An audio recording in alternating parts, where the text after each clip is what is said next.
hay una necesidad que tenemos en nuestro país también de tener estos espacios y sobre todo también pues de poder analizar lo que pasa en América Latina, también que nos ayude a entender esta relación que existe entre México y América Latina, cómo podemos también acercar más nuestros lazos, y por eso creíamos que era muy importante poder desarrollar este seminario. Entonces, bueno, pues quiero presentarles al compañero Katu. Él es nacido en el País Vasco, es licenciado en Ciencias Económicas y diplomado en Políticas Públicas.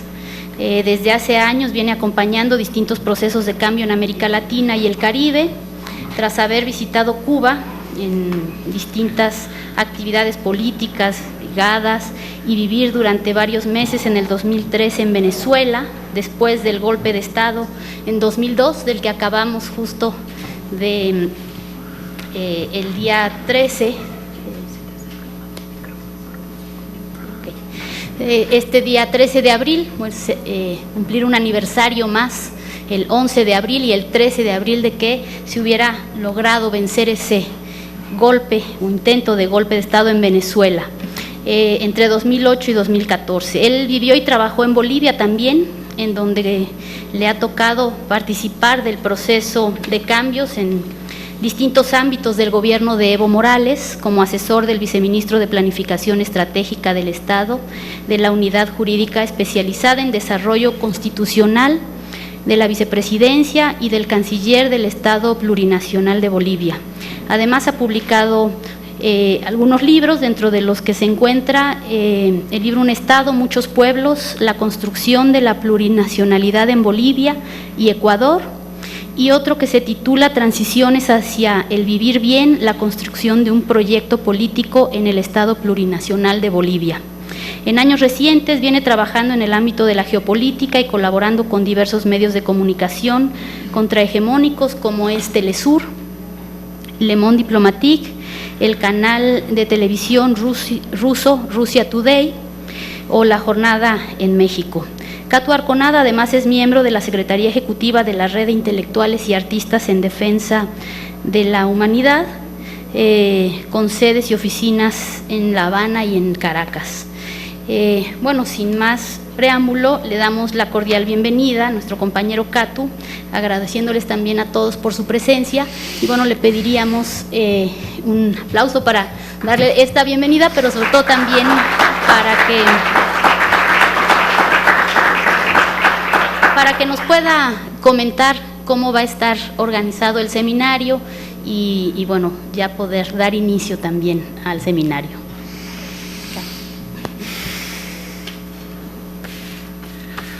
Bueno, muchas gracias, Shadeni, gracias también a todos los que lo han organizado, la senadora Dolores Padierna, aunque hoy no ha podido estar aquí con nosotros, el equipo de internacionales del PRD y la Fundación Ideal.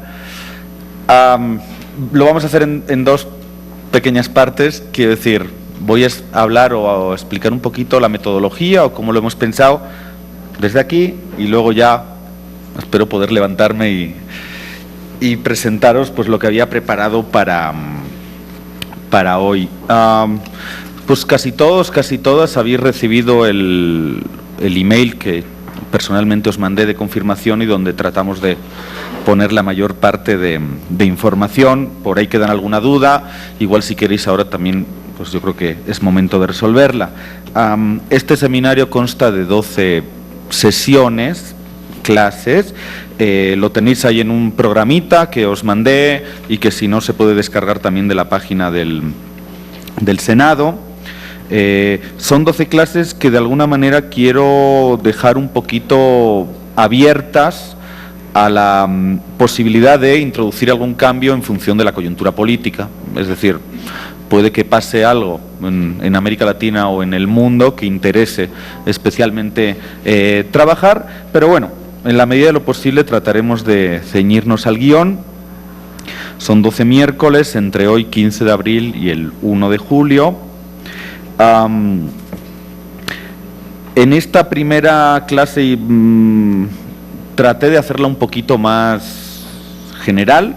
Quise trabajar como los dos temas principales que hacen, digamos, nombre o que le dan nombre al seminario, la cuestión de la crisis del capitalismo y la cuestión geopolítica, calculando también que íbamos a empezar tarde porque pues entre que la gente llega y se inscribe, la presentación, etcétera, etcétera. Voy a tratar, tanto en esta como en todas las clases, de dejar algún tipo de tiempo. Hoy quizás andemos más justos, pero de dejar algún tipo de tiempo para que podamos debatir.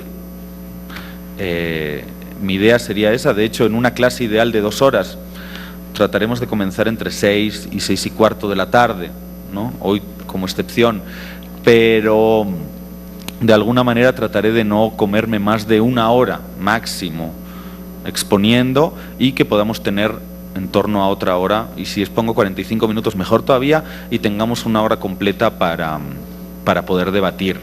La verdad me gustaría que pudiéramos como presentarnos todos y todas, pero pues es imposible dada la cantidad de personas, así que bueno, entre hoy y el resto de días, en la medida en que se vaya pudiendo como intervenir y hacer planteamientos, que rogaría, ¿no?, por respeto también a los demás, que fueran cortos, fueran preguntas, fueran reflexiones, comentarios, lo que sea, pero bueno, tratar de que sean cortos y de que hable la mayor parte de gente posible.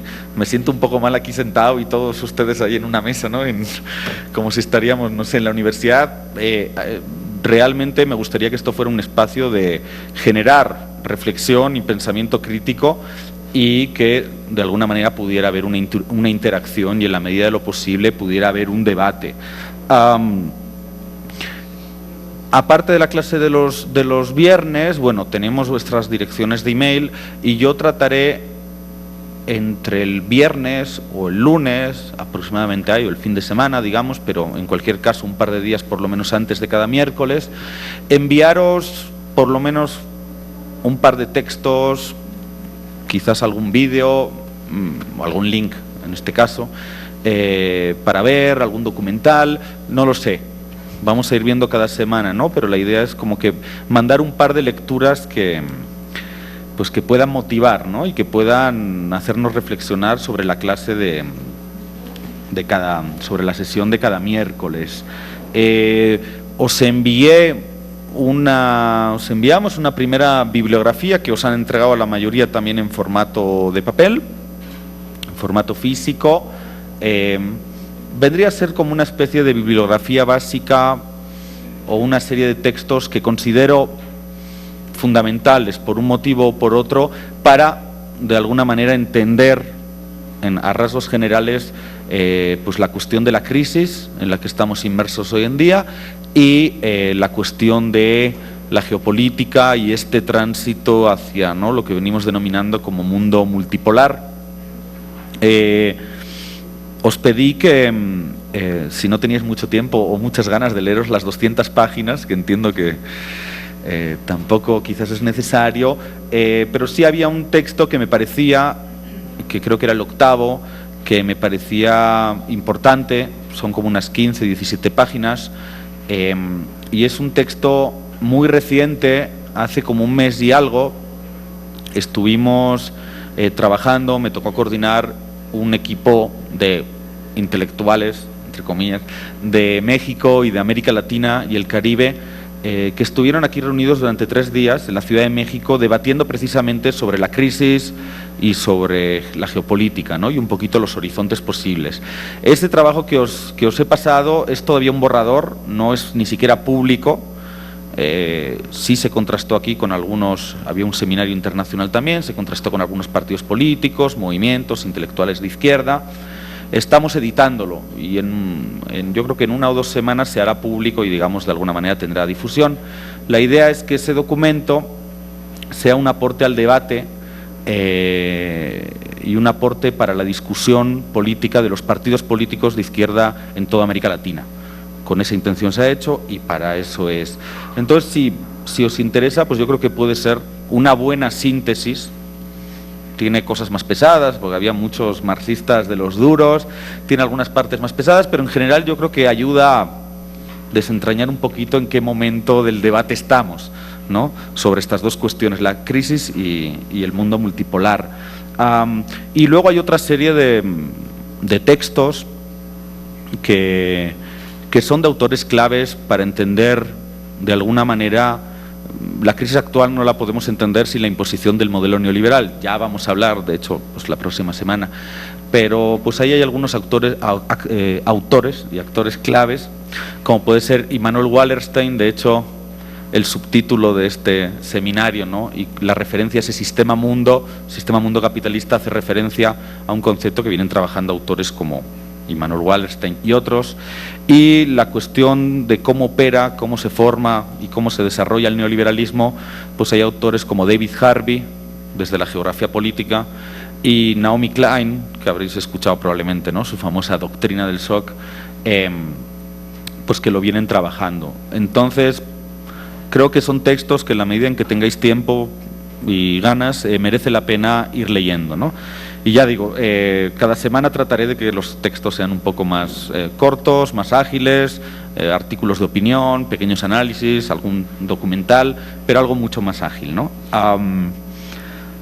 Y yo creo que eso sería, de momento. No sé qué puede faltar, Shadeni, o si alguien tiene alguna cuestión muy concreta sobre la metodología.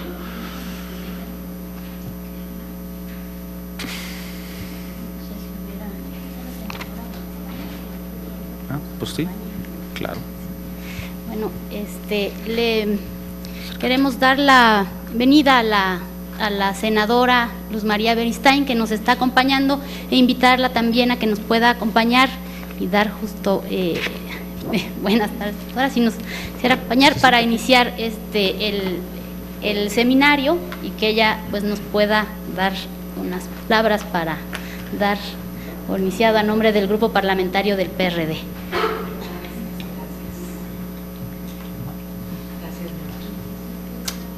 Qué gusto verte. Qué gusto, qué bueno que estás aquí con nosotros.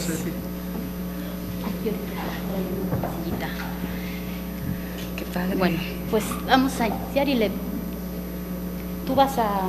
¿Quieres comentar nada más? Pues nada más decir que estoy muy feliz de estar aquí con ustedes, con Katu, con Shadeni, con todos ustedes. Me encanta todo lo que aquí se va a hablar, es un gran seminario. Sé que nos va a quedar más claro aún todo este tema del neoliberalismo y del capitalismo salvaje y de este exorbitante consumismo en el que vivimos los seres humanos, y este mundo de la oferta y la demanda que se ha convertido en el mundo en el que los estados se han replegado y han olvidado en gran medida sus obligaciones, y prevalece la ley del mercado, de la oferta y la demanda, lamentablemente, en el que hasta los seres humanos acabamos siendo una especie de mercancías. Pero bueno, muy contenta de que en el Senado se esté hablando de estos temas tan profundos, y lástima que no estén más senadores, porque sí hace falta reflexionar más agudamente sobre estos temas, para que a la hora de tomar las decisiones se tomen con esta perspectiva histórica y económica que tanta falta hace aquí en el Senado. Gracias, Katu, gracias, Shadeni, y gracias a todos los aquí presentes. Pues ya una vez comentado cuál va a ser la metodología e información, pues entonces ya le dejaríamos a Katu la palabra para iniciar formalmente con el seminario. Muchas gracias. Yo creo que hacia arriba, Bueno, no puedo hablar de pie, sentado, así que voy a tener que hacerlo de pie, más cómodo. ¿Se ve bien las dos pantallas que hay ahí? Así como más o menos alcancéis a ver los de los laterales. Bueno, porque algunas cosas creo que sí son importantes, como que se pueda mirar la pantalla. Fijaros, estaba pensando ayer como la primera lámina, y se me ocurrió poneros esta lámina. Vamos a ver en esta clase varios mapas. Voy a necesitar ir mirando la hora para no pasarme el tiempo. Fijaros, este es un mapa que de casualidad el otro día, no sé, navegando, no sé qué cosa, encontré. Es un mapa de las Naciones Unidas, del Programa Mundial de Alimentos de la FAO, que explica, o con colores, ¿no? Creo que se entiende, explica la situación o el mapa del hambre en el mundo, ¿no? Los colores más claritos es muy baja, menos de un 5%, la proporción de personas desnutridas en el mundo, y esto se va incrementando, menos del 15%, entre 15 y 25, 25 y 35, hasta más de 35 las zonas más oscuras. ¿Qué es lo que podemos observar en este mapa? En un primer lugar, bueno, yo claramente, a pesar de los matices y demás, que obviamente en el mundo siempre los va a haber, creo que podemos observar claramente cómo hay un norte y hay un sur en ese mapa. Hay un norte desarrollado, hay un norte con tasas de desnutrición muy bajas, y hay un sur, ¿no? Y especialmente África, con tasas de desnutrición ya altísimas.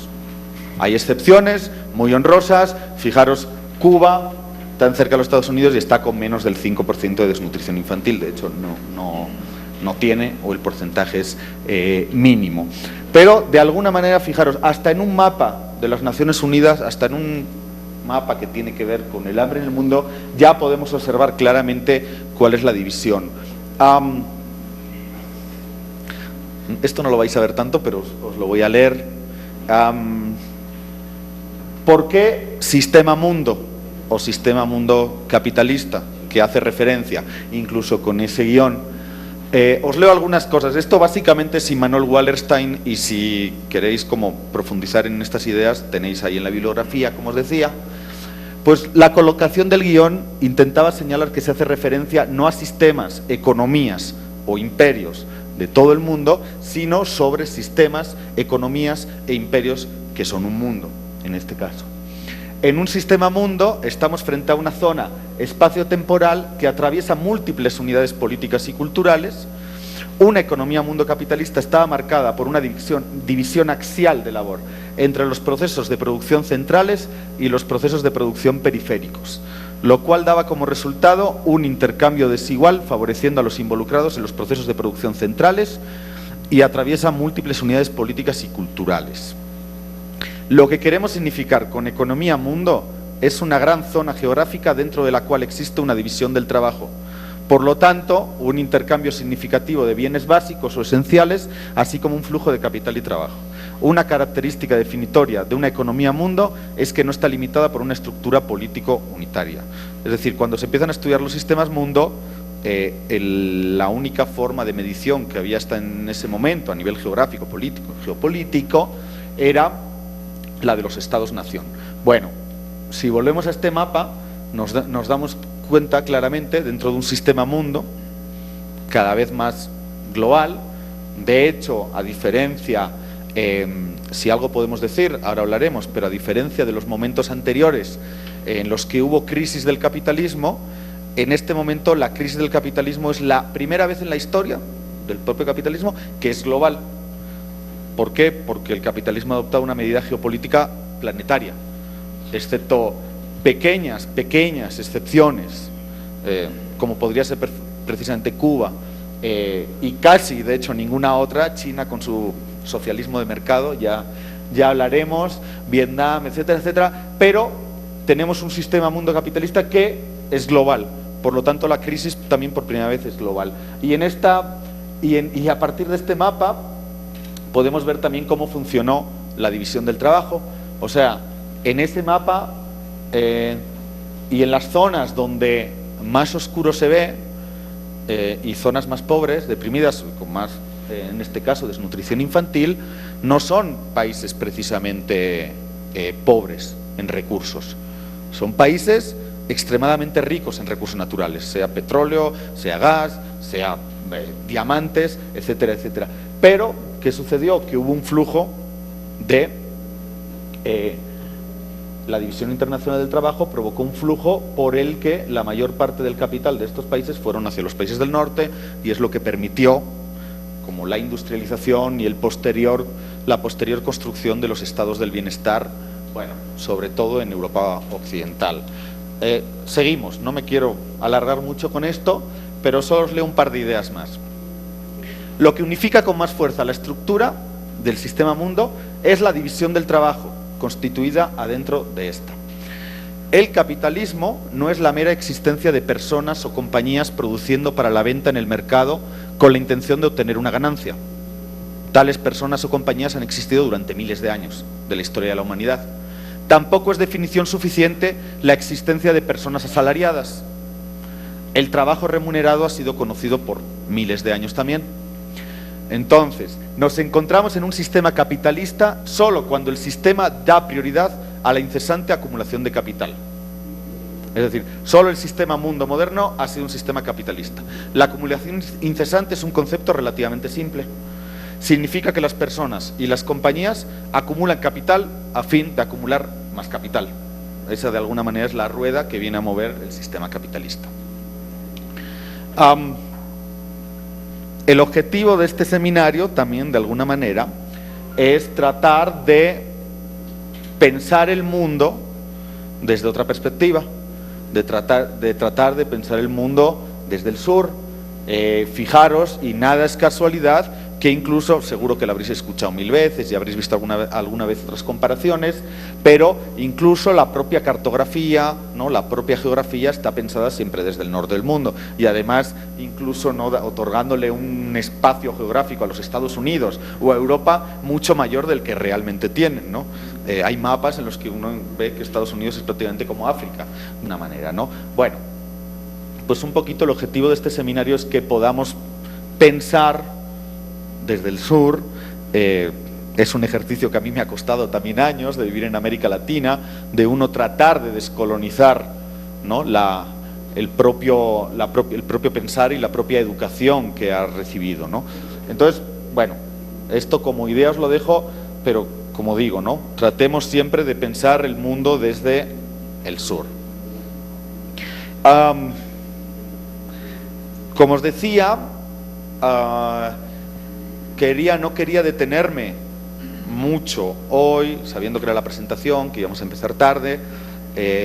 No quería entrar en cuestiones muy complejas, sí quería hacer como un panorama, un pantallazo general de las dos cuestiones centrales que van a ocupar en realidad todo el seminario, ¿no?, tangencialmente. La cuestión de la crisis y la cuestión geopolítica. Y empiezo con una cita de Eduardo Galeano, ahora que se nos ha muerto, y dice: como Dios, el capitalismo tiene la mejor opinión sobre sí mismo y no duda de su propia eternidad. Y quiero comenzar citando a Galeano no por sumarme ahora a lo políticamente correcto, ¿no?, de que se murió y todo el mundo está recordando y tenemos nuestros Facebook y Twitter llenos de citas de Galeano. Yo quiero recordar a un Galeano, en primer lugar, un compañero de la red de intelectuales en defensa de la humanidad, un compañero que siempre ha estado ahí pues para todo lo que se le ha necesitado, la verdad. Y fijaros, solo quiero recordar dos detalles para saber y para hacernos la idea de quién es Galeano. Las dos últimas acciones que hace Galeano, de las que tenemos conocimiento por lo menos, fijaros cuáles son. Su última aparición pública fue a finales de febrero, recibiendo en su casa al presidente Evo Morales y solidarizándose con la causa y la demanda marítima de Bolivia que tiene abierta con Chile en demanda de una salida soberana al mar que le fue arrebatada en una guerra imperialista hace 100 y algo de años. Y lo último que hizo, que tenemos conocimiento, fue firmar una firma, la de Galeano en este caso, en favor o pidiendo la derogación a Obama del decreto imperial que había emitido recientemente contra Venezuela, declarando a Venezuela un peligro para la seguridad nacional. Bueno, esas son las dos últimas acciones de las que tenemos conocimiento de Galeano. Entonces, es decir, quiero recordar a ese Galeano militante de los procesos, de las luchas de liberación nacional y social de América Latina y el Caribe. No sé qué tanto se verá.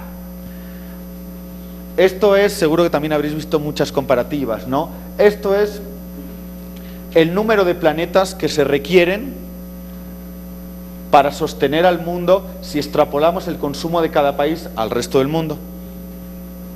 Es decir, tenemos que si todo el mundo consumiera productos, recursos naturales, etcétera, etcétera, al ritmo que lo hace Brasil, necesitaríamos 2 planetas cada año para consumir. Si todo el mundo consumiera, todos los países del mundo consumieran al ritmo que lo hacen los Estados Unidos, fijaros, necesitamos 5 planetas y medio para subsistir, ¿no?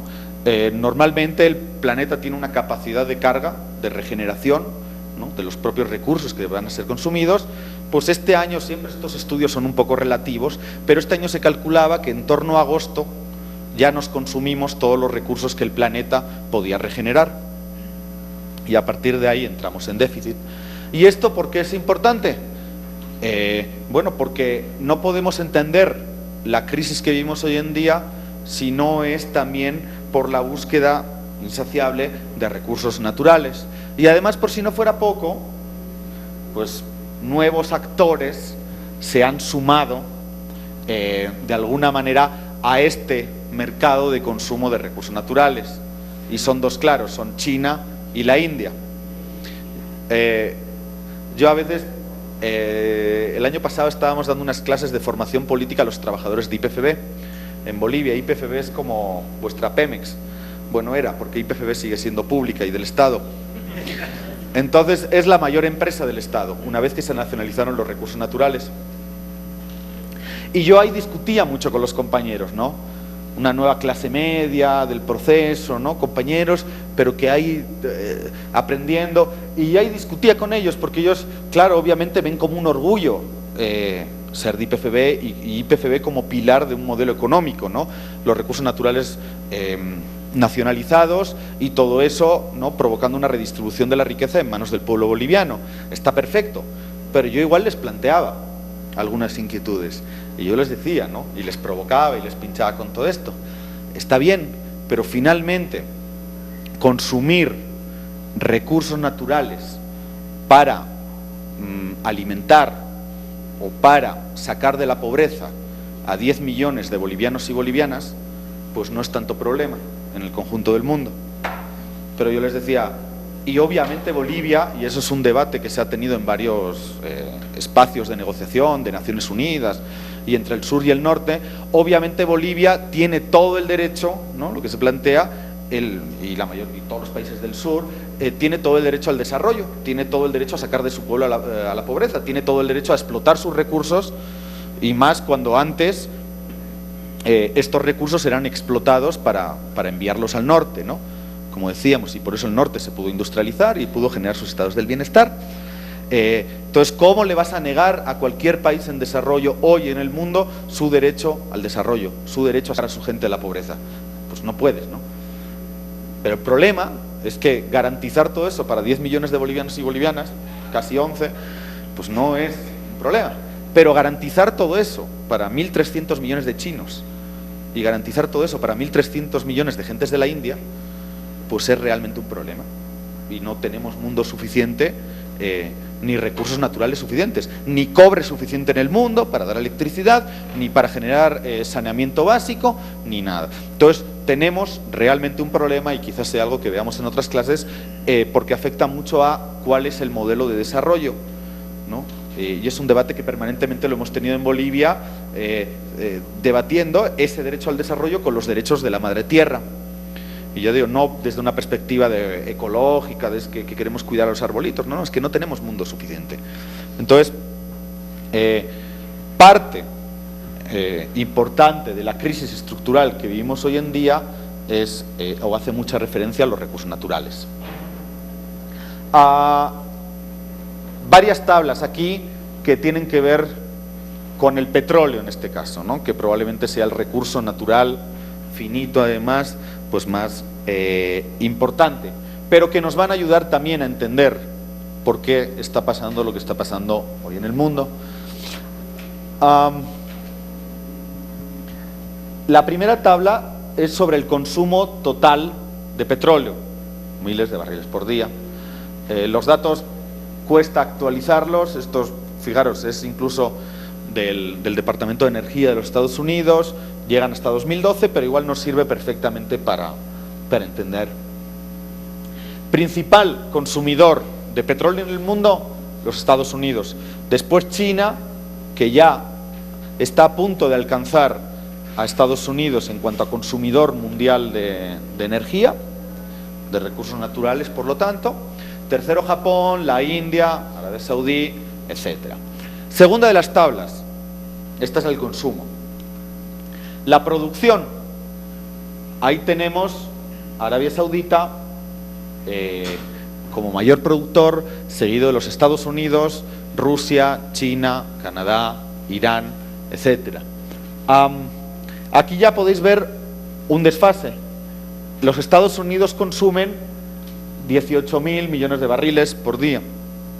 Pero 18 millones de barriles, está en miles de barriles expresado, por día. Pero solo produce 11 millones, por lo tanto tiene una demanda diaria de 7 millones de barriles. Y la tercera de estas láminas son las reservas probadas de petróleo.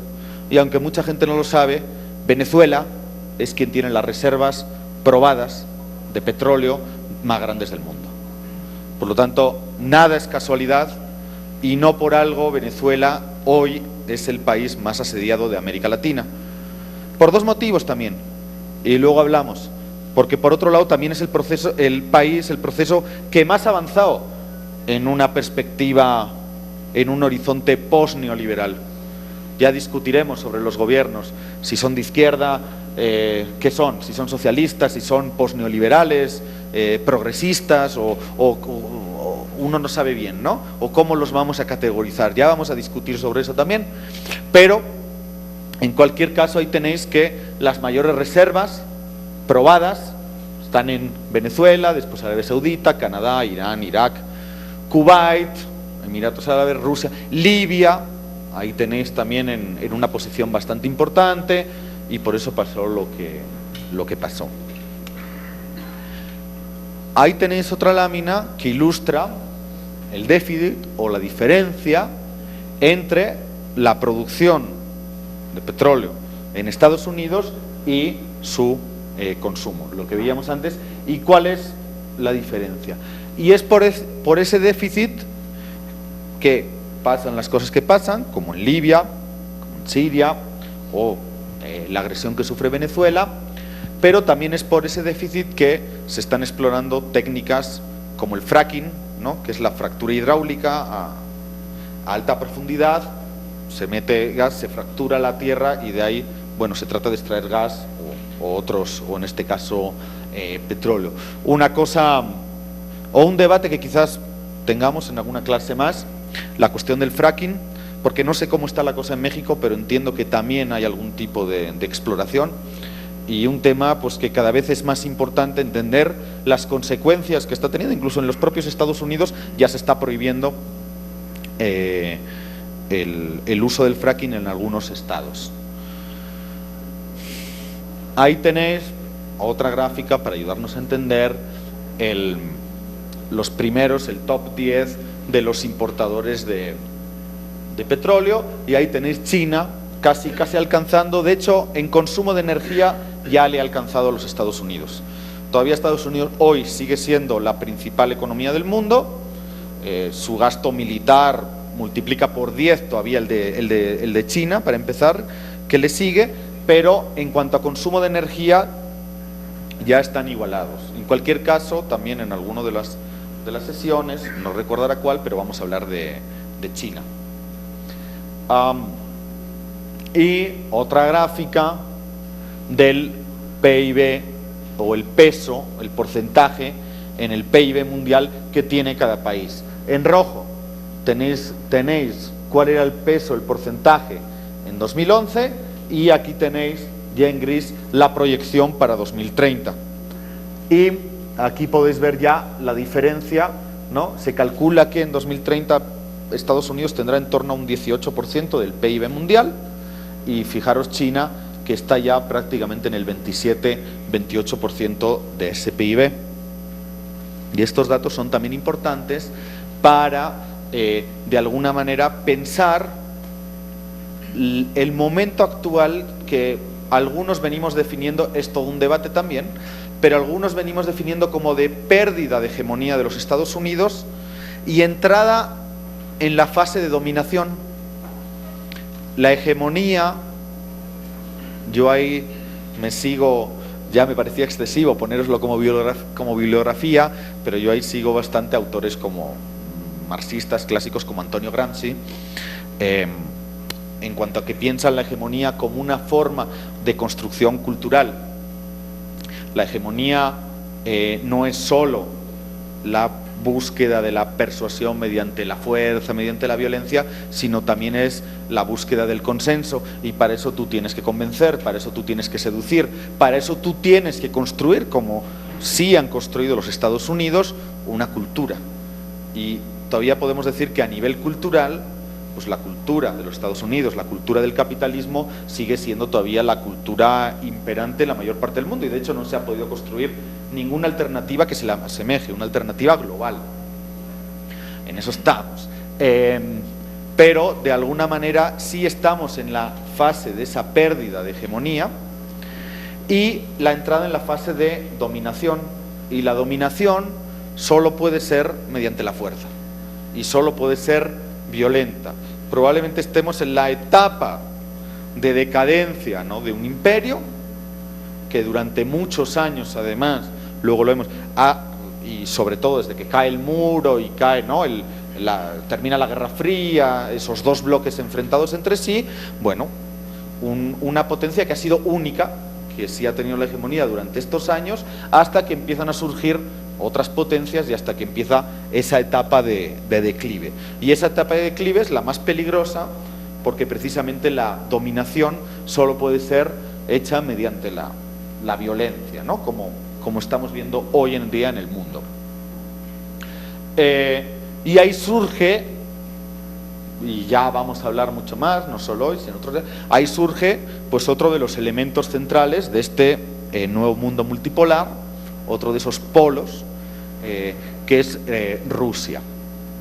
Rusia en este caso, que además de tener una economía fuerte en otros aspectos, sobre todo es uno de los principales productores de recursos naturales del mundo, en este caso de gas, no de petróleo, pero fijaros ahí, os viene la cantidad de gas suministrada a otros países, en este caso cercanos, Europa, y fijaros que pues mucho más de un tercio, casi el 40% de la economía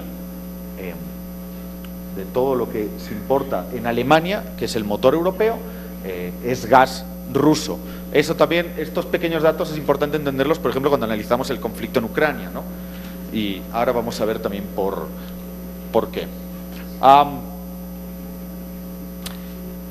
Esto es lo que hace referencia un poquito a la crisis, así, colocando algunos elementos solamente para el debate.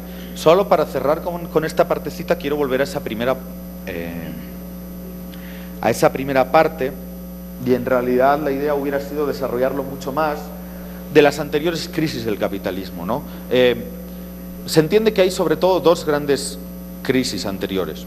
Una a finales del siglo XIX, 1873-1896, y la otra, la famosa crisis, el crack de la bolsa de Nueva York, 1929, etcétera, etcétera, ¿no?, justo antes de la Segunda Guerra Mundial.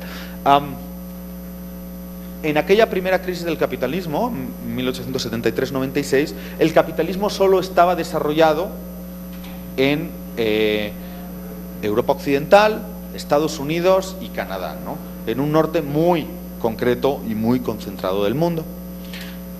Por lo tanto, no tenía ningún tipo de dimensión global. En esa segunda crisis de 1929, pues el capitalismo sí se había extendido, sí tenía un alcance mucho más amplio y global, pero ahí se encontraba con la resistencia de todo el bloque soviético y del bloque socialista en general. Por lo tanto, tenía un contrapeso. Mejor, peor, podemos discutirlo también si queréis, pero había un contrapeso. La característica principal de la crisis del capitalismo hoy en día es que no hay ningún tipo de contrapeso.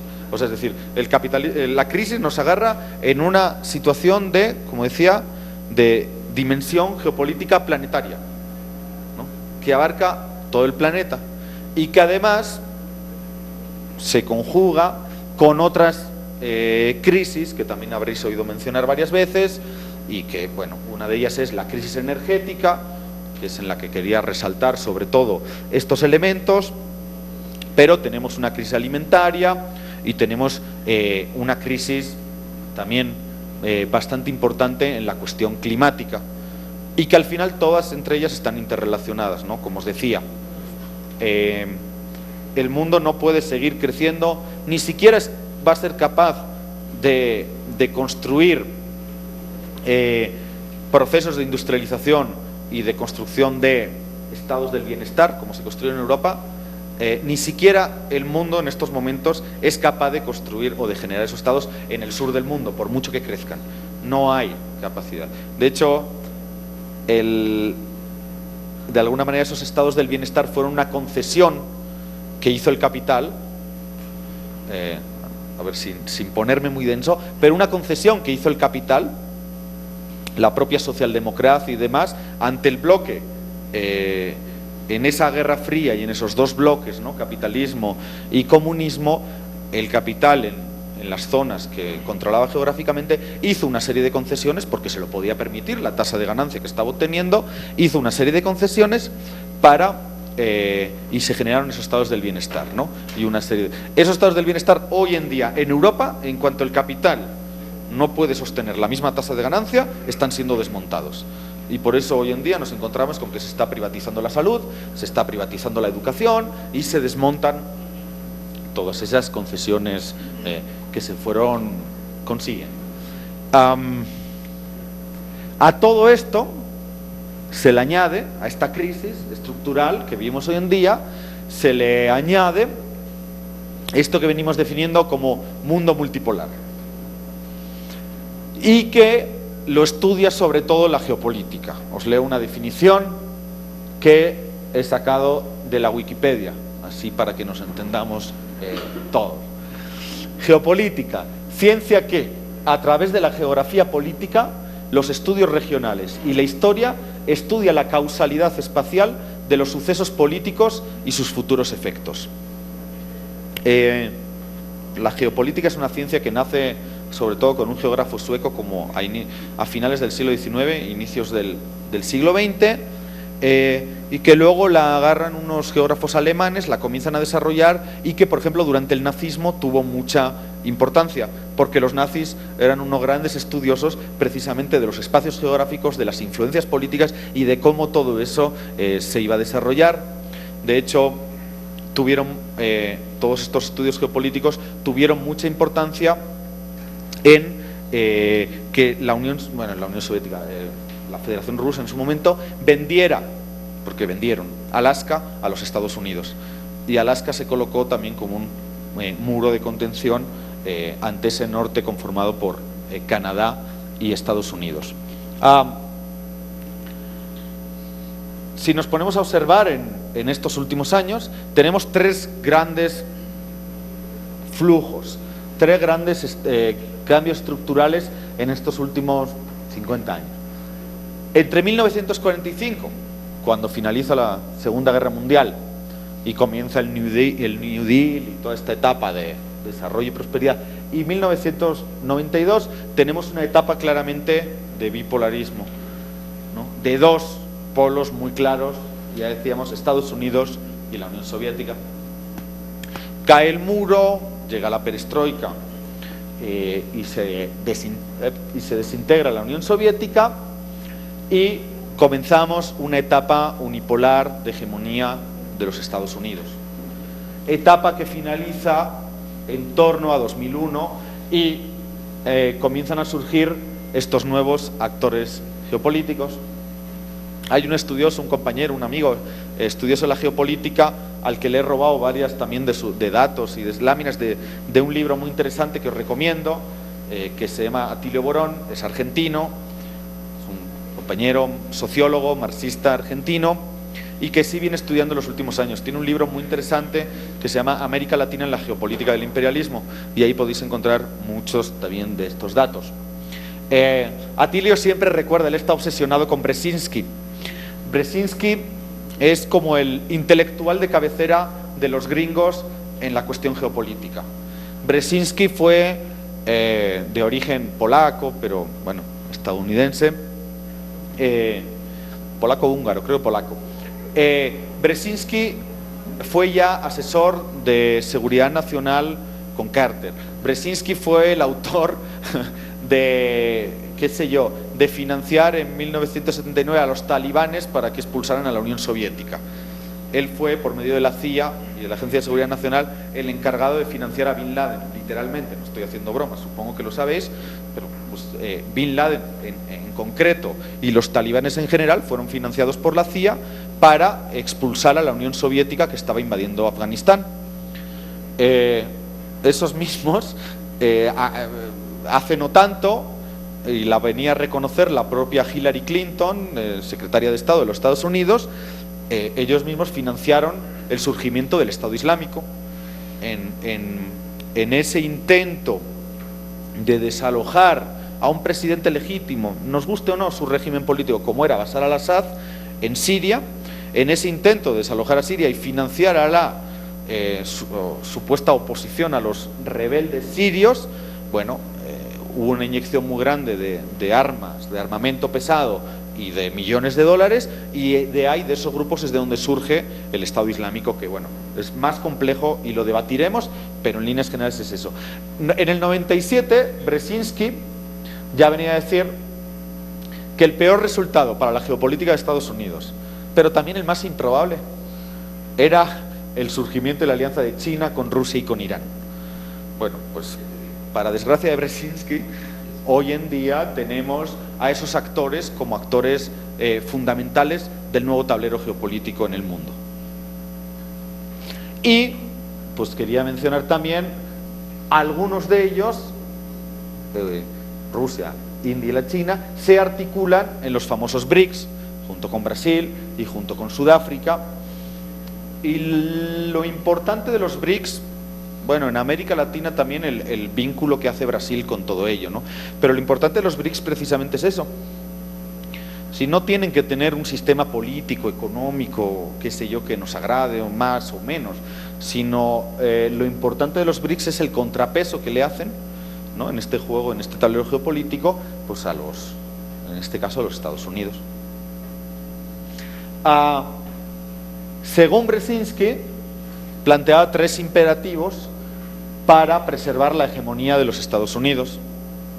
El primero de ellos era impedir coaliciones entre los vasallos y mantener su dependencia en términos de seguridad, referido a Europa y Japón principalmente, la OTAN hacia el este y hacia el sur. Mantener a los tributarios obedientes y protegidos. En América Latina y el Tercer Mundo, ¿cómo operan? Los TLCs, los Tratados de Libre Comercio, el Fondo Monetario Internacional, el Banco Mundial, los acuerdos de cooperación militar. E impedir la unión de los bárbaros, China, Rusia, Irán, América Latina y el Caribe. Toda la doctrina militar de los Estados Unidos ha subordinado la diplomacia que han venido haciendo. Es decir, la diplomacia de los Estados Unidos depende básica y exclusivamente de la doctrina militar. Y Brzezinski todavía sigue por ahí asesorando, aunque parezca mentira. Haciendo referencia a eso, y fijaros que en el conflicto de Ucrania, ¿no?, que bueno, todavía se mantiene, pero hace no tantas semanas, meses, estuvo de una actualidad muy grande, lo que había en disputa en Ucrania era mucho más que lo que los medios de comunicación pues nos dejaban ver. Aquí tenéis cómo los países que conformaban la OTAN en 1990 y en 2009, y cómo se va corriendo el eje militar, nuclear también, hacia el este. Estos son los países que conforman la OTAN actualmente. Aquí tenemos Rusia y aquí tenemos la OTAN. Fijaros dónde está Ucrania y lo que implica. Por no hablar de que los principales gasoductos y el gas que va desde Rusia hasta Europa atraviesan Ucrania. Están tratando de hacer un paso por aquí y por una parte de Turquía, pero de momento los principales gasoductos atraviesan Ucrania. Aquí otro mapa, o visto desde otra perspectiva, está un poco alargado porque lo hice más grande para que ocupara toda la pantalla, pero aquí podemos ver, ¿no?, cómo las bases militares de Estados Unidos y de la OTAN pues prácticamente están rodeando Rusia y China, que obviamente tampoco tiene bases militares. Y aquí podéis ver otro pequeño mapita para ver cuáles son las zonas de influencia o los países que tienen armas nucleares, bajo tratados de no proliferación o sin tratados, pero aquí podéis ver cuáles son los países que cuentan con armas nucleares. Bueno, ¿cuáles son los síntomas de este nuevo orden, de este nuevo mundo multipolar? Algunos de ellos. Los Estados Unidos amenazaron con bombardear Siria y no pudieron hacerlo. Ahí, si os acordáis, hace unas semanas en el conflicto de Siria, ¿no?, que, como digo, al no poder hacerlo financiaron a los rebeldes y pasó lo que pasó, pero de alguna manera el primer objetivo siempre fue bombardear, y ahí entraron en juego otras potencias como Irán, como China y como Rusia, y Estados Unidos no pudo hacer lo que venía haciendo siempre que le daba la gana.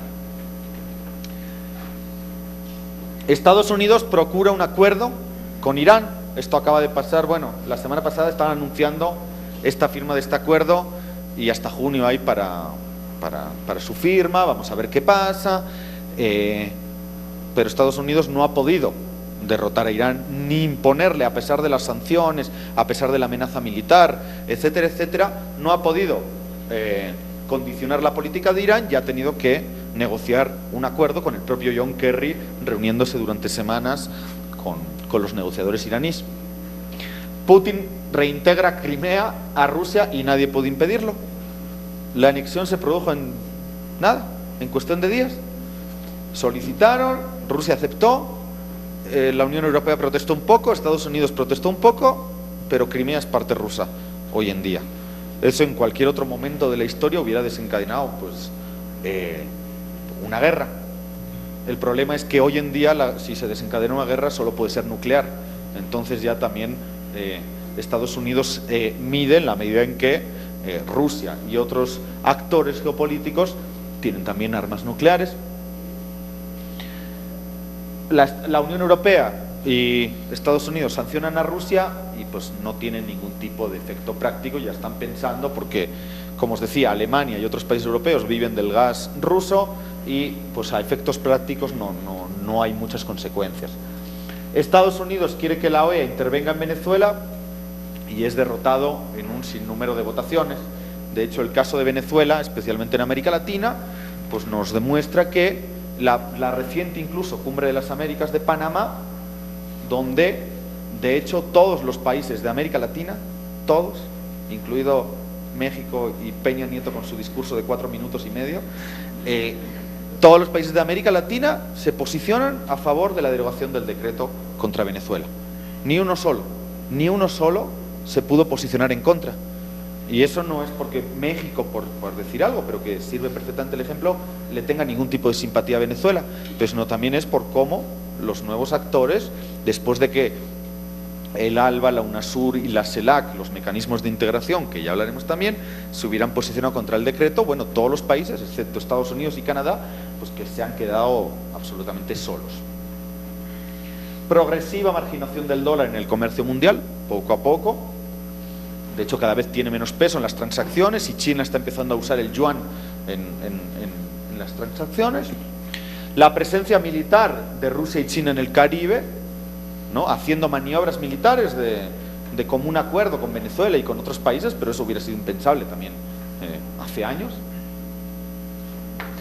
El protagonismo creciente de China en América Latina y en África, sobre todo. Y fijaros que hay debates, también hablaremos sobre China más adelante, pero hay debates si China también es una potencia imperial, lo que es, y bueno, obviamente China, como veíamos antes, tiene una búsqueda y una necesidad incesante de recursos naturales, por el ritmo que está creciendo y porque no los tiene, y esos recursos están en América Latina, pero China, para lograr esos recursos, lo que utiliza es la diplomacia comercial. Y China lo que no utiliza para eso, por ejemplo, o China lo que nunca va a hacer, por lo menos hasta el momento, nada parece indicarlo, es colocarte bases militares en América Latina, como hacen los Estados Unidos. Entonces, hay diferencias. Hablando de los países de América Latina, Correa cerró la base de Manta. Había una base militar estadounidense en Manta, en la costa de Ecuador. Correa la cerró y expulsó a los Estados Unidos y no tienen presencia hoy en Ecuador. Evo expulsa diplomáticos norteamericanos. No solo los expulsa, en Bolivia está expulsado el embajador de Estados Unidos, está expulsada la DEA y está expulsado USAID, y no hay ningún tipo de presencia estadounidense. Bueno, siguen operando los servicios de inteligencia, ¿verdad? Pero obviamente no lo pueden hacer como lo hacían antes con las coberturas de la DEA o de USAID. Por Rusia y China otorgan asilo, en este caso Rusia, a Snowden, ¿no? Al famoso analista que está persiguiendo a los Estados Unidos. El Estado Islámico, bueno, redibuja las fronteras de la Segunda Guerra Mundial, y ahí eso ya lo veremos más adelante, pero ahora mismo, de hecho se llama Estado Islámico, porque tienen en una buena parte la estructura de un Estado, y de hecho, en la medida en que han ocupado pozos petrolíferos y demás, tienen además las condiciones económicas para ello. Bueno, Estados Unidos elimina a Gaddafi, y a partir de ahí no logran controlar el Estado, como hicieron o trataron de hacer en otros sitios, y Libia hoy es un país, un Estado ingobernable, dividido en varias fracciones, etcétera, etcétera, pero que en cualquier caso no es controlado por los Estados Unidos, especialmente el petróleo libio.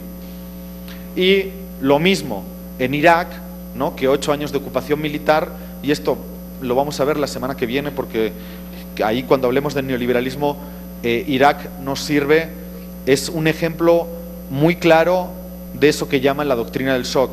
Hacer tabla rasa, cómo arrasaron completamente un Estado, inmediatamente comenzaron a implementar el neoliberalismo de forma brutal y en todos los aspectos. Ya lo hablaremos. Pero en cualquier caso, lo que queda hoy en día en Irak es un gobierno anti-Estados Unidos. Bueno, ¿qué papel juega América Latina en este escenario, ¿no? Que son muchos detalles que casi voy diciendo telegráficamente, pero ¿qué importancia tiene América Latina? Pues fijaros, América Latina tiene la mayor reserva de petróleo del mundo. América Latina tiene grandes reservas de gas y energía hidroeléctrica. Tiene entre el 40, 45, 50% de las reservas de agua dulce del planeta.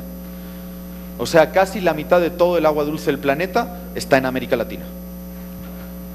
Y dice que las guerras del futuro precisamente van a ser por el agua. Teniendo solo el 7% de la población mundial.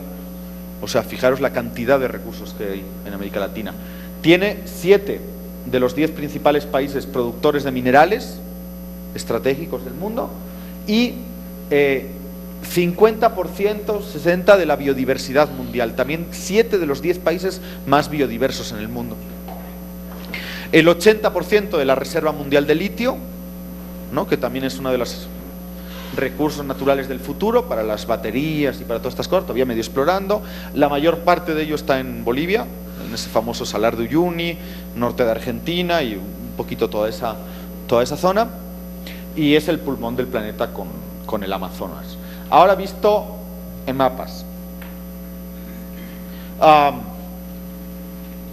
aquí tenéis cuáles son las principales reservas de agua dulce que comentábamos. Ahí tenéis el Amazonas, sobre todo, y tenéis los acuíferos que están entre Paraguay y Brasil. Una buena parte de ellos están en Paraguay. Esos son los principales acuíferos que tiene América Latina. Visto de otra manera, las zonas donde hay agua, donde hay minerales, los Andes, sobre todo, la Amazonía, biodiversidad, también especialmente la Amazonía, petróleo, gas. Esas serían las zonas estratégicas, las zonas candentes de América Latina hoy en día. Y si nos fijamos en este mapa, quizás podremos entender el siguiente, que son las bases militares. Bueno, he agarrado un mapa que hay varias en todo el mundo, pero especialmente fijémonos en las que tienen las bases militares estadounidenses que hay en América Latina. La verdad, ni para los que nos gusta estudiar esto, sabemos con precisión hoy en día cuántas bases militares estadounidenses hay. No lo sabemos. Hay cálculos aproximados entre 50 y 88, pero incluso está empezando a haber una especie de bases semimóviles más pequeñas que están implementando en algunos países, como Perú, con supuestos gobiernos nacionalistas y supuestos en el pasado, en el pasado creíamos todavía que eran de izquierda, aunque no lo sean, pero una serie de países. Si vemos o si nos fijamos en el mapa de las bases militares, obviamente en Bolivia no hay bases, el mapa es un poco más antiguo, esta base militar no está, y la de Manta que os decía en Ecuador tampoco está. Este es un trabajo que hizo el Observatorio Geopolítico Latinoamericano, que funciona en la UNAM, con Anaster Seseña y otra gente, hicieron como un mapeo, pero donde nunca ha habido era en Brasil. Y si vemos las bases militares, la mayor parte de bases militares, en la medida en que no se pueden, en que no pueden instalarse en Brasil, están rodeando la Amazonía.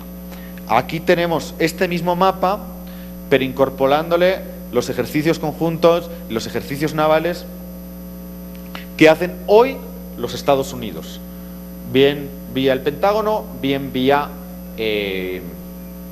ejercicios conjuntos, acuerdos con otros países. Esas vendrían a ser los flujos, las líneas de Estados Unidos hoy en América Latina. Y hay, pues, de nuevo también otro mapa que nos ilustra en qué puntos hay bases navales, submarinas, etcétera, etcétera, en América Latina y el Caribe. En Panamá, solo por poner un dato, Panamá, que acaba de ser la Cumbre de las Américas, Panamá fue invadida, supongo que la gente más mayor se acuerda, los más jóvenes quizás no, en 1989, no hace tanto. En Panamá, y no por algo, el presidente Nicolás Maduro, el otro día, el sábado, cuando se baja del avión en Ciudad de Panamá, antes de ir a la cumbre de presidentes, antes de ir a ver a Obama y a todos, lo primero que hizo fue ir a visitar un barrio popular, El Chorrillo. El Chorrillo, un barrio bien popular, a orillas o cerca del mar, en Panamá, contenía una base militar panameña que fue bombardeada brutalmente por aire con F-117 y desde el mar, y se calcula que murieron en 1989 en ese bombardeo de un barrio en una invasión gringa.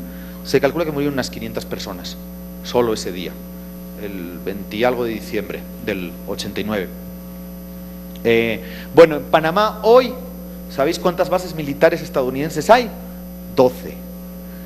12 bases estadounidenses en territorio panameño, donde acaba de ser la Cumbre de las Américas. Desde luego Obama estaba perfectamente protegido en Panamá. De aquí, vamos a tener media hora. Aquí quiero terminar de nuevo con Galeano, ¿no? La historia de América Latina es la historia del despojo de sus recursos naturales. De alguna manera, los dos elementos que veíamos y que vamos a ir viendo durante estas sesiones, ¿no? La crisis del capitalismo y toda la cuestión geopolítica, ¿no? El tránsito hacia este mundo multipolar, etcétera, etcétera. Si en algún punto del planeta van a tener un aterrizaje, eso va a ser en América Latina. ¿Por qué? Pues tenemos estos dos elementos, crisis y mundo multipolar geopolítico. Uno, América Latina, como hemos visto, cuenta con la mayor parte de recursos naturales del planeta, de biodiversidad, de minerales estratégicos, de agua dulce, etcétera, etcétera. Por lo tanto, en los próximos años y en esta disputa, en la medida, ¿no?, en que se profundiza la crisis y a la vez la voracidad, ¿no?, y algunos países siguen necesitando ingentes cantidades de recursos, bueno, sobre todo se pueden encontrar en América Latina. Y dos, una posible salida o una posible construcción de una alternativa a la crisis del sistema capitalista solo puede venir de América Latina. Una América Latina que es el único espacio donde, como digo, mejor, peor, con más intensidad, con menos, con problemas, con tensiones, que también iremos viendo, pero es el único sitio del mundo donde se están construyendo escenarios post-neoliberales. Yo ya digo, ni siquiera voy a hablar de socialismo, pero cuanto menos sí escenarios post-neoliberales, que sí dejan atrás el neoliberalismo, que sí, de alguna manera, construyen proyectos nacional populares que además provocan, impulsan una redistribución de la riqueza y, por lo tanto, que comienzan a apuntar a algún tipo de horizonte postcapitalista. Solo apuntar. Pero en cualquier caso es la única región del mundo, como digo, la mayor parte de los recursos naturales y la construcción de un horizonte postcapitalista. Eso hace que todos estos elementos de alguna manera durante los próximos años vayan a confluir de manera directa en América Latina. Y si os parece, como en la segunda sesión sí vamos a hablar más ya de lo que es el modelo neoliberal y de cómo opera, pues si os parece lo dejamos aquí a modo de introducción y pues podemos tener un pequeño debate. Gracias.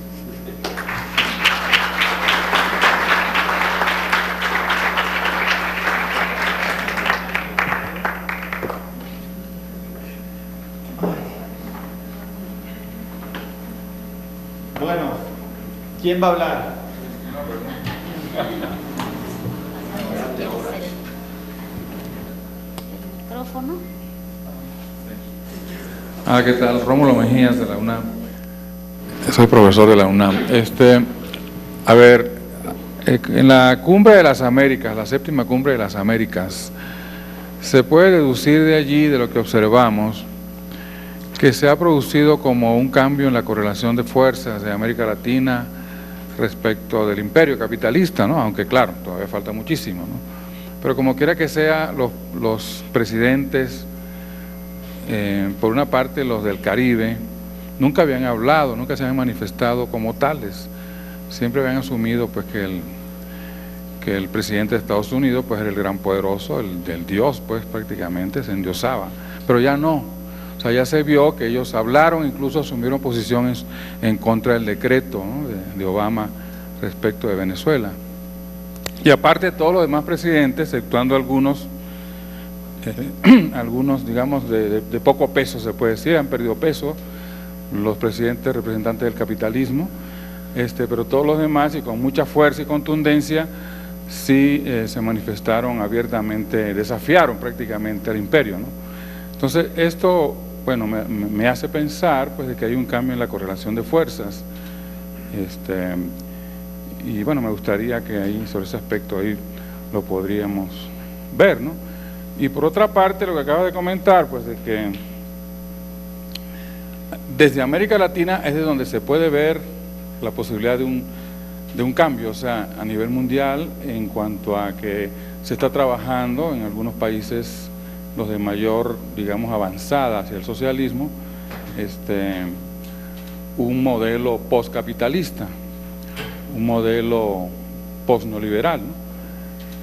Esto, ¿hasta qué punto puede significar un conflicto? O sea, porque el imperio tan fácilmente no se va a dejar desplazar por estos países emergentes en cuanto al nuevo modelo. Y aparte, estamos viendo que en la era actual, el imperio capitalista, representado por las grandes corporaciones poderosas del mundo, más las 147 famosas que se dicen por ahí, se ve que están apretando muy fuerte, ¿no? Y particularmente en el caso de Venezuela, y bueno, de Argentina, Brasil, Ecuador, Bolivia, etcétera. Bolivia ahorita como que la están dejando tranquila, pero eso es temporal. Se ve que están apretando bastante fuerte y están acudiendo a otros ámbitos de influencia, como el caso, digamos, de España, que bien sabemos que está bombardeando muy fuerte también al régimen bolivariano. Entonces, yo tengo la inquietud, un poquito el último punto que planteaste, de prever, digamos, hasta qué punto el imperio va a permitir esto, ¿no? El avance de un modelo posneoliberal, que efectivamente, aunque ya estamos viendo que se está viendo un avance, pero hasta qué punto lo va a permitir, ¿no? O sea, apenas como que estamos apenas iniciando pues en ese proceso. Bueno, gracias. ¿Alguien más quiere comentar? Por aquí ya había algunos, si quieren, vamos así. ¿Quién más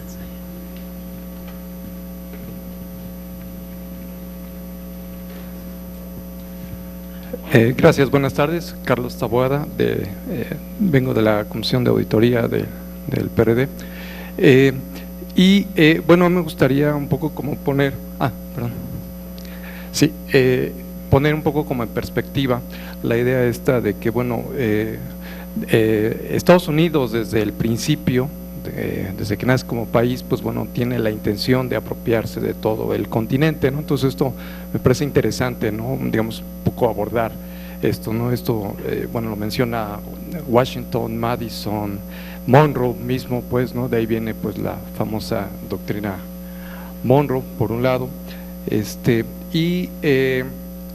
bueno, es un poco para regresar a la historia. Y bueno, algo más reciente, me parece también interesante, digamos, como mencionar lo que pasó casi hace un año, justamente cuando termina el Mundial, ¿no? Este proyecto que lanzan el grupo de los BRICS y esto para echar a andar este Banco de Desarrollo,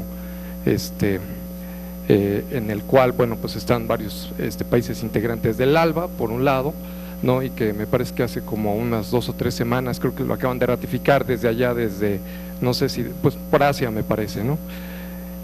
Y bueno, pues me parece como muy interesante esto, ¿no? Porque incluso eso, lo que sucedió hace un año, me parece que viene a ser como un desafío concretamente para la doctrina Monroe, ¿no? O sea, porque prácticamente la doctrina Monroe lo que establecía era el impedimento de que otros países de otros continentes participaran en algún tipo de inversión o como quiera que sea en América. Entonces pues a mí me parece pues como muy interesante esto en el sentido de contextualizarlo para la construcción de este mundo multipolar. Y por último, esto ya para el contexto nacional, me parece que fue el doctor Lorenzo Meyer, me parece que de él lo escuché y creo que parece que viene planteado en el último libro que escribió. Yo no lo he leído, pero bueno, retomo esta cita de él, que él tenía especial preocupación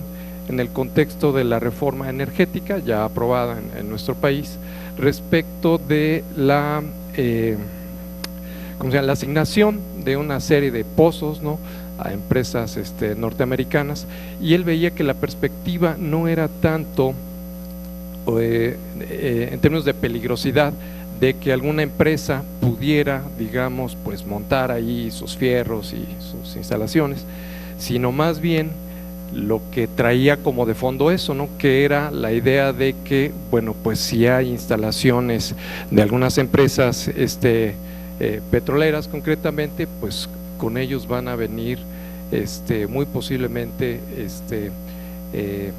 pues personal de seguridad, ¿no?, concretamente y norteamericano, ¿no? Entonces pues más bien esto daba un poco como la idea de que pues prácticamente va a haber una especie como de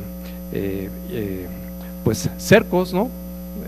No sé si militares, pero seguramente de empresas privadas de seguridad norteamericanas, ¿no? Entonces esto, digamos, me venía un poco a la mente ahorita que estabas tú poniendo los mapas de las bases militares, entre comillas, oficiales. Pues me parece que esto como que deja un poco como la idea de que a lo mejor tendremos algo de esto, pero no oficiales, ¿no? Eso es todo, gracias.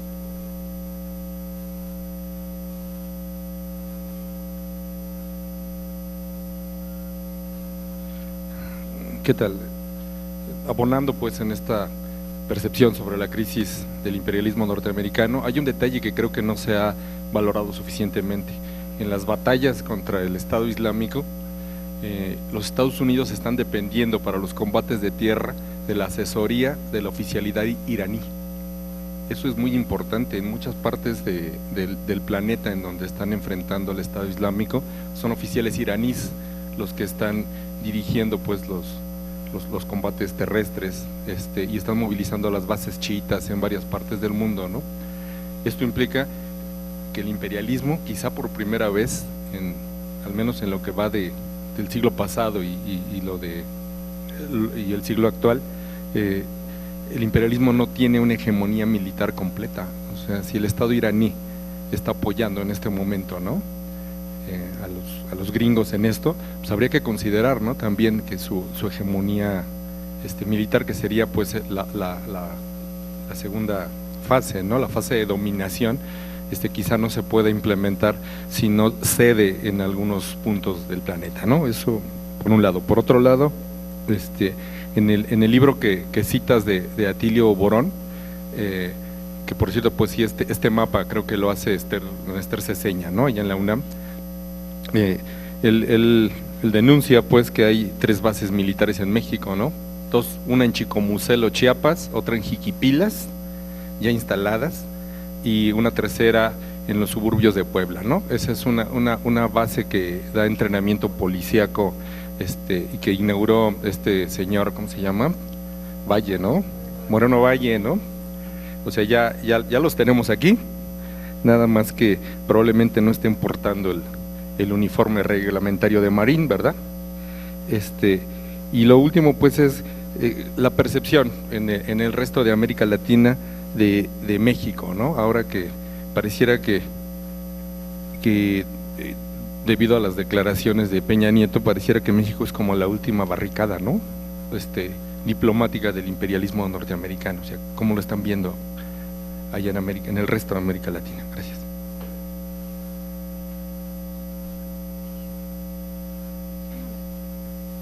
Muy buenas tardes, mi nombre es Tomás Borges. Bueno, tratando de redondear, bueno, yo siempre he visto que los Estados Unidos, tenía razón el gran dictador Porfirio Díaz, ¿no?, que pobre de México, tan lejos de Dios y tan cerca de Estados Unidos, ¿no?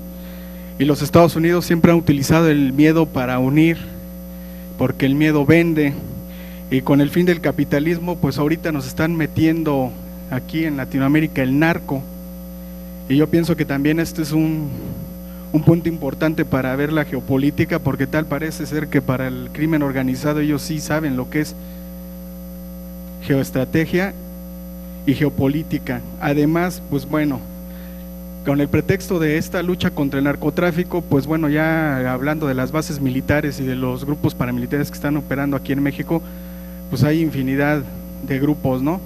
Simplemente aquí sobre la avenida Reforma, pues bueno, ahí tenemos hasta al lado del Sheraton varios centros de inteligencia de los Estados Unidos que están operando, y no dudo mucho que estén aquí 2, 3 personas del Bucareli News, ¿no?, como se dice vulgarmente.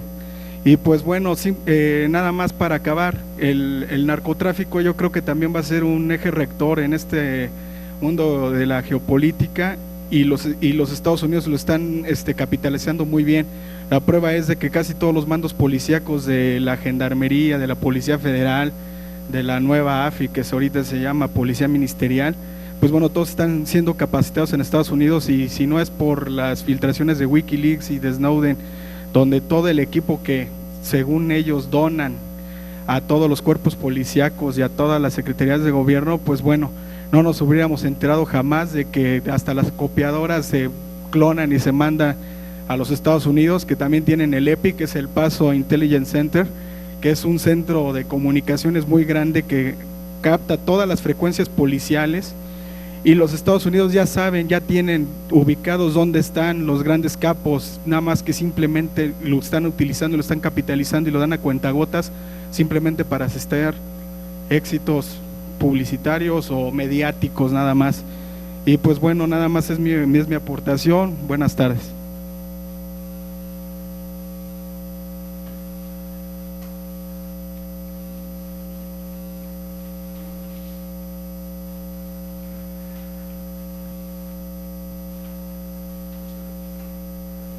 Damián Gallegos, catedrático de la UAM y alumno de la UNAM.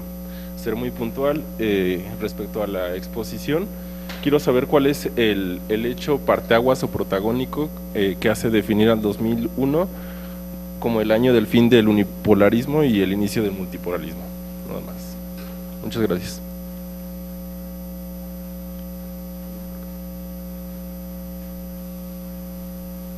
Buenas tardes, mi nombre es Juan Carlos y bueno, yo quería el tema que tú mencionaste de las formas de control que actualmente las economías potentes están teniendo. Tú mencionaste que es la hegemonía cultural y la dominación. La dominación era a través de la violencia y bueno, mi inquietud es saber la hegemonía cultural que ahorita estamos viviendo. Yo la considero que es el consumismo y el estilo de vida que tú mencionabas también, por ejemplo en Bolivia, que se quiere alcanzar, ¿no? Entonces mi pregunta o mi inquietud es si estos países que tú mencionaste post-neoliberales, hay una estrategia para combatir esta hegemonía cultural que finalmente es lo que se pretende alcanzar, y si realmente, bueno, yo es lo que veo que aquí es la problemática, porque no va a dar los recursos naturales para alcanzar ese desarrollo en cada uno de los países que pretenden alcanzar ese estilo de vida. Sería es mi inquietud.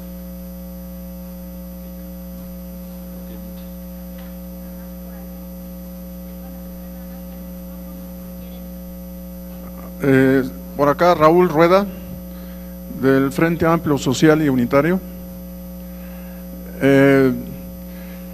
Nosotros, de varias organizaciones, hemos estado analizando, pensando, preocupándonos por lo que sucede en este país, y al ver ahora esta cuestión de la crisis del capitalismo y específicamente en México, parece que hablas poco de México, no sé si cuál sea la razón, pero bueno, hay mucho que decir de México, en el sentido de que, al menos yo como veo la cuestión de la crisis del capitalismo, en México es una parte muy importante para Estados Unidos. ¿Sí? Todas las reformas estructurales que se impulsaron, que se acordaron, ya sabemos la historia, responden precisamente a este avance del capitalismo. ¿Sí? Yo, como trabajador, por ejemplo, en la industria de las comunicaciones, soy jubilado de Teléfonos de México, 43 años trabajando en Teléfonos de México, ¿sí? Sé de estas implicaciones y sé ahora cómo viene la cuestión ahora con la reforma en las telecomunicaciones, que se pretende precisamente tener este control de una franja que coincide con la reforma petrolera. Entonces, ese es el avance, pero el avance que yo veo, ¿sí?, del capitalismo es muy diferente al que se pretende con otros países. Aquí el avance que se está teniendo es de este mercado, la expansión del mercado de Estados Unidos en México. Son las mismas condiciones, las mismas formas de producir y consumir, ¿sí? Nada más que nosotros efectivamente nos están explotando todos nuestros recursos, pero a un precio muy alto, ¿sí? Los compañeros campesinos ya están empezando a plantear sus repercusiones sobre ellos. O sea, quiere decir que va a ser o se hace, ¿no?, al precio al que caiga, en lo que se refiere a la utilización de los recursos, ¿no? ¿Sí? Las repercusiones en los trabajadores también es lo mismo, o lo permites al precio que sea, ¿sí?, también. Entonces, aquí la reflexión entonces es qué vamos a hacer nosotros como sociedad, cómo vamos a actuar como sociedad. ¿sí? Está bien, vemos este comportamiento del capitalismo y vemos que es un conjunto de empresas multinacionales. Hay la historia en varios países, Chile es un ejemplo también del comportamiento de las empresas multinacionales, son capaces de derrumbar gobiernos, ¿sí? Entonces, nosotros, ¿cuál es la fórmula? Esa es la reflexión que yo tengo que realizar a través de toda esta información que nos están entregando. ¿De qué me va a servir toda esta información? De decir el capitalismo se está avanzando, está tomando nuevas caras, nuevas expresiones y ¿sí? tenemos que reflexionar precisamente sobre las consecuencias que está teniendo sobre la población, ¿sí? en lo que se refiere sobre la sociedad y qué vamos a hacer. Gracias. Bien, pues entonces continuamos ya con...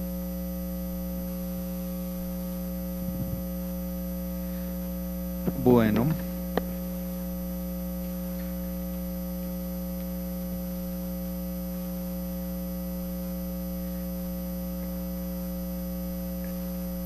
Comenzando por el final, si no he hablado de México, compañero, aparte de ese bonito artículo que tenéis en vuestra Constitución, el 33, en este caso especialmente es porque, bueno, lo que tratamos es precisamente, yo no voy a ser obviamente quien hable de México, ¿no?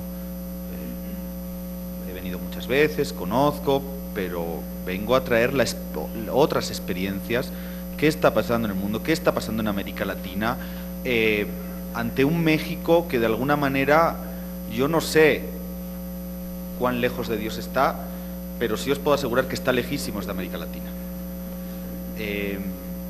Un México que vive a espaldas, ya no es solo que se haya convertido en la frontera sur de los Estados Unidos, sino es un México que vive totalmente de espaldas a América Latina y al revés también, ¿no? Y a la vez América Latina, por esa desconexión histórica que ha habido en América Latina y en América, sobre todo el sur, quizás un poquito en Centroamérica, pero en Sudamérica no se conoce nada de lo que pasa en México. Obviamente, claro, se conoce pues los titulares desastrosos y terribles que cada cierto tiempo México ofrece, ¿no?, al mundo, pero de alguna manera no se conoce mucho. Entonces yo sí creo que es importante, este seminario lo que pretende es como dar una mirada al mundo con especial incidencia en América Latina y a partir de ahí cada uno tendrá que sacar sus propias conclusiones. Incluso tenemos una última sesión que, ¿no?, como clase final, que ya veremos en qué la transformamos o qué forma le damos, que es precisamente también para tratar de aterrizar algunas conclusiones, ¿no? Pero bueno, primero vamos a tener mucho que debatir previo a eso. En cualquier caso, ya que estoy, ahora vuelvo a la Cumbre de las Américas, pero ya que estamos con México, pues mira, yo creo que ese discurso de Peña Nieto en la Cumbre de las Américas es absolutamente significativo. A cada presidente le dan 8 minutos por protocolo para que hable. Todos, porque 8 minutos es poco y son presidentes y tal, todos lo sobrepasan con creces. De hecho, el mejor fue Raúl Castro, que llegó y dijo: a mí me han dado 8 minutos, pero como no me habían invitado a las 6 cumbres anteriores, me deben 6 por 8, 48. Y habló 42 minutos. Entonces, el señor Peña Nieto, su presidente, habló 4 minutos y medio. Y no dijo nada. Digo, pues no hay más palabras, ¿qué puedo decir? O sea,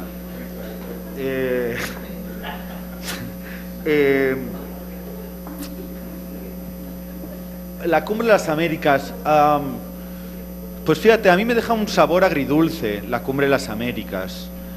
Por cierto, aprovecho para hacer un poco de propaganda, porque hoy hemos grabado un programa, análisis de debate sobre la Cumbre de las Américas en ¿cómo se llama? Rompeviento TV, que es una televisora que emite por internet, que emite online, y ahí el director de opinión de la jornada, Luis Hernández Navarro, tiene un programa Contracorriente de debate y de análisis político, y hemos estado invitados hoy Ángel Guerra, columnista de la jornada, y yo, y lo emiten mañana a las 10 de la noche. Y creo que luego lo repiten, así que bueno, si alguien está interesado como en profundizar más, hemos estado 1 hora debatiendo en profundidad el tema. Pero en cualquier caso, una idea de las que he planteado es que a mí me deja un sabor agridulce, porque obviamente lo positivo ha sido la unidad que comentaba, ¿no? Latinoamericana y caribeña, 33 países, en defensa, por supuesto, de Cuba ya la teníamos, esa unidad, ¿no? La anterior cumbre de las Américas se dijo, o en la siguiente cumbre, Cartagena de Indias, o en la siguiente cumbre participa Cuba o no volvemos.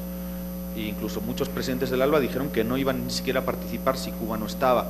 Entonces yo creo que ha sido una victoria, en primer lugar, del pueblo cubano, pero también de todos los países de América Latina y el Caribe, de unos más que de otros, obviamente, pero ha sido una victoria de esa unidad latinoamericana el que Cuba estuviera presente, esa histórica foto, ¿no?, entre Raúl Castro y Obama.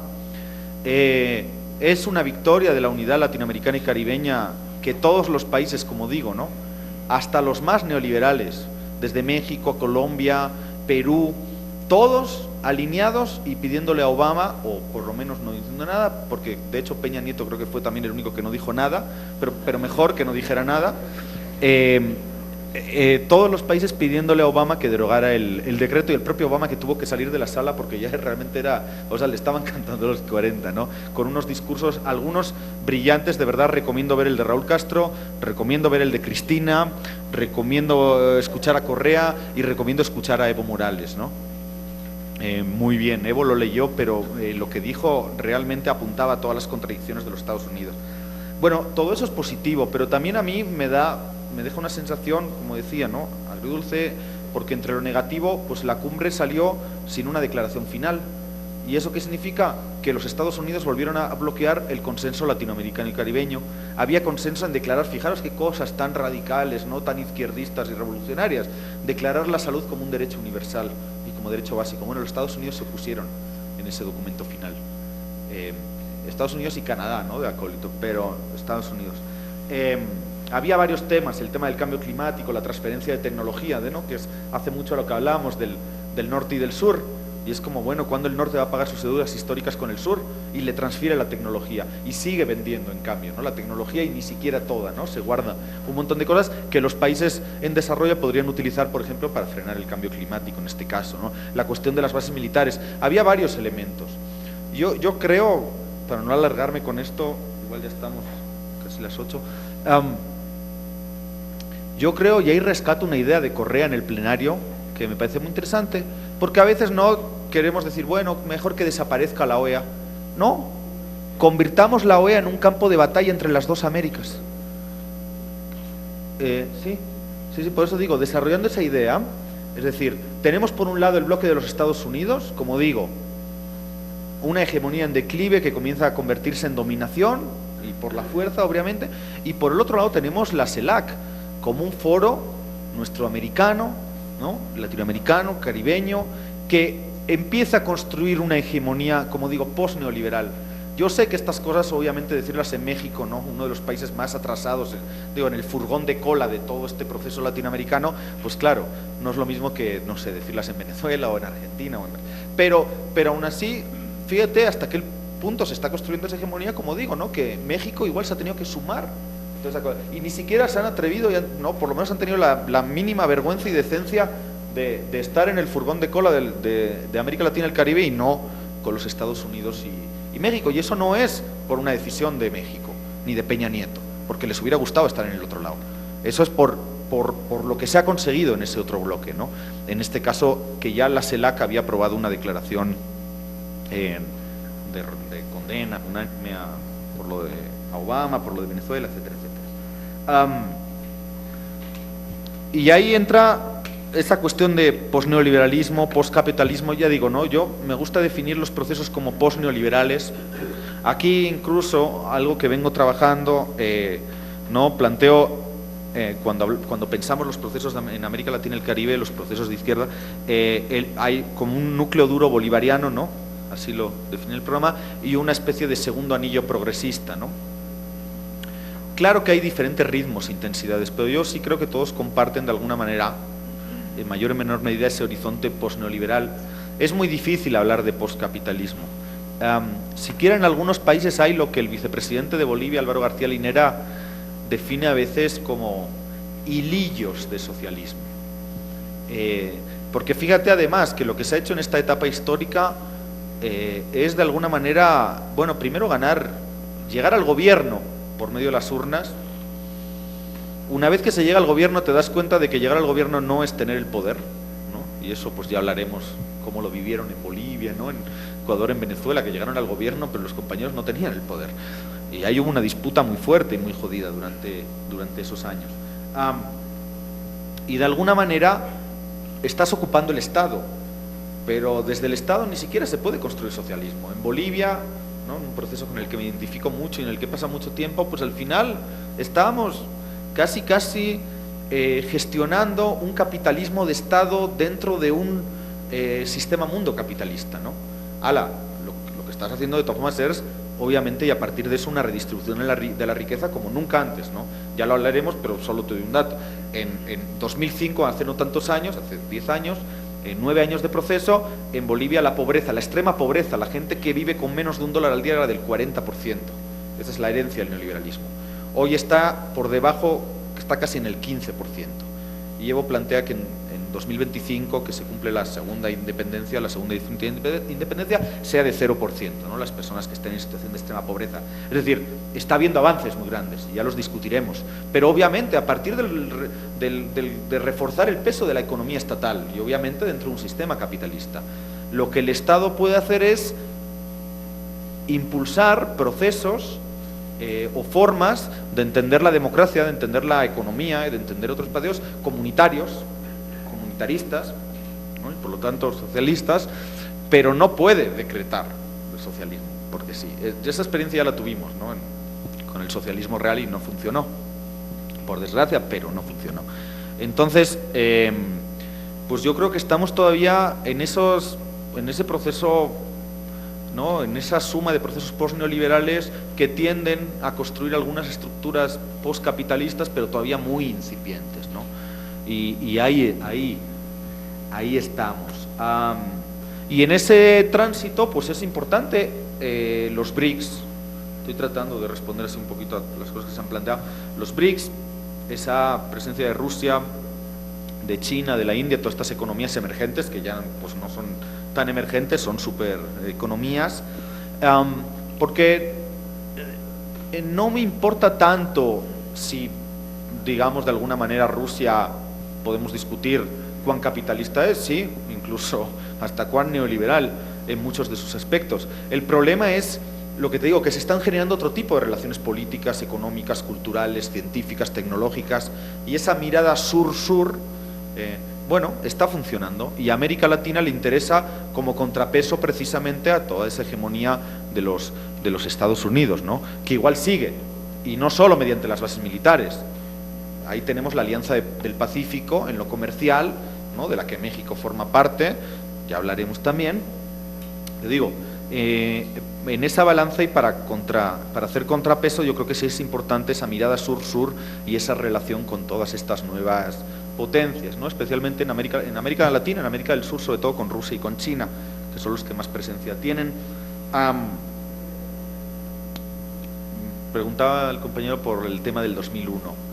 Fíjate, no me acuerdo ahora la cita exacta, pero hace poco Cristina Fernández de Kirchner, presidenta de Argentina, en un foro por la emancipación y la igualdad que hubo en Buenos Aires, ella planteaba que el cambio de época, el fin de la historia, precisamente todos estos gurús estadounidenses, ¿no? Brzezinski hemos nombrado, pero el otro fundamental que no puede faltar en nuestras reflexiones es Fukuyama, ¿no? Francis Fukuyama, que escribe en 1991 El fin de la historia, y viene a proclamar el fin de las ideologías, y entonces ya no hay izquierda ni derecha, esta cosa posmoderna, y ahora hay la gestión de la economía por tecnócratas y bla, bla, bla, ¿no? En un momento en que la izquierda estaba en una crisis tremenda, y algunas izquierdas como la europea todavía no se han recuperado de esa crisis,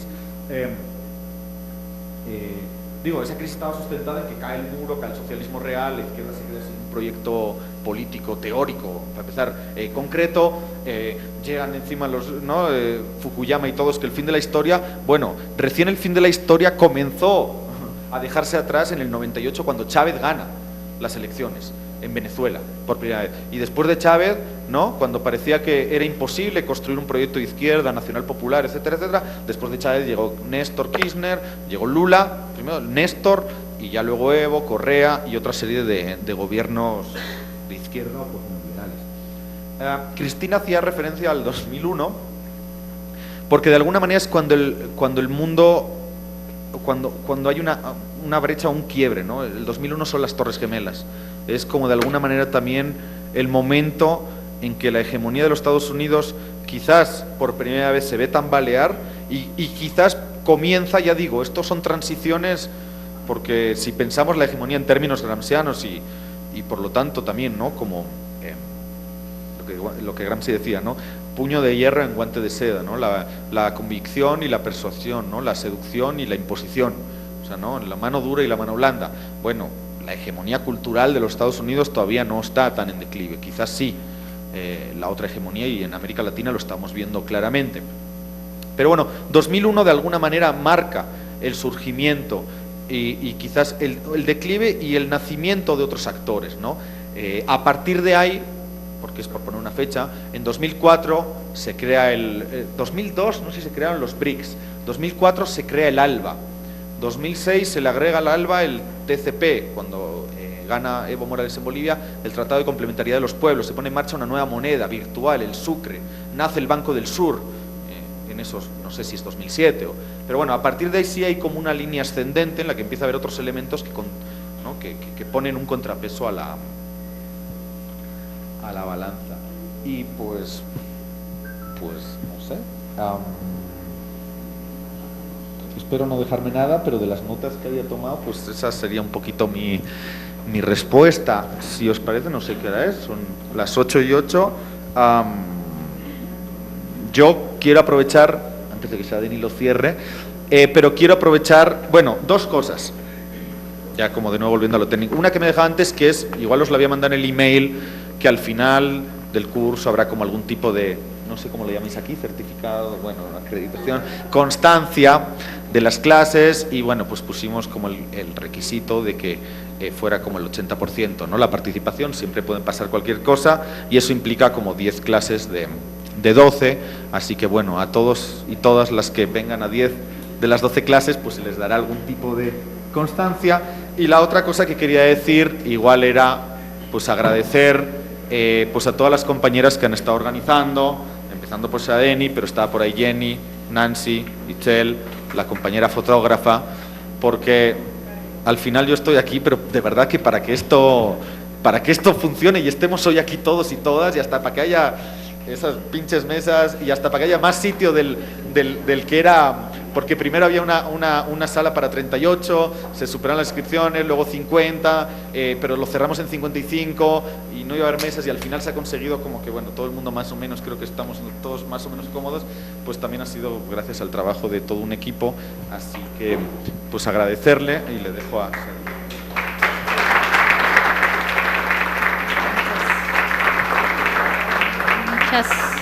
Muchas gracias. También quisiera aprovechar y comentarles que también se puede seguir en vivo, precisamente porque hubo varias compañeras y compañeros que ya no pudieron participar en el seminario, pero bueno, se puede seguir en vivo a través del sitio de internet del canal del Congreso. Agradecer también que bueno, se ha estado grabando y que vamos a estar subiendo las sesiones también en la red, para que después se puedan consultar o puedan compartir con otros compañeros durante lo que dura este seminario. Y bueno, entonces nos estaríamos viendo el próximo miércoles para iniciar aquí a las 6.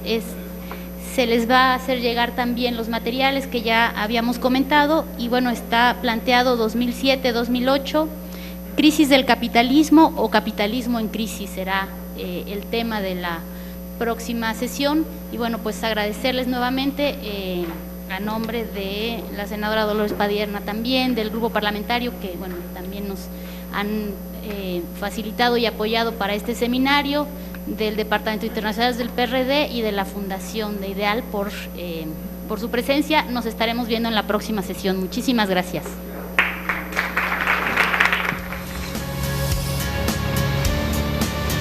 Canal del Congreso, el canal de la Unión, presentó.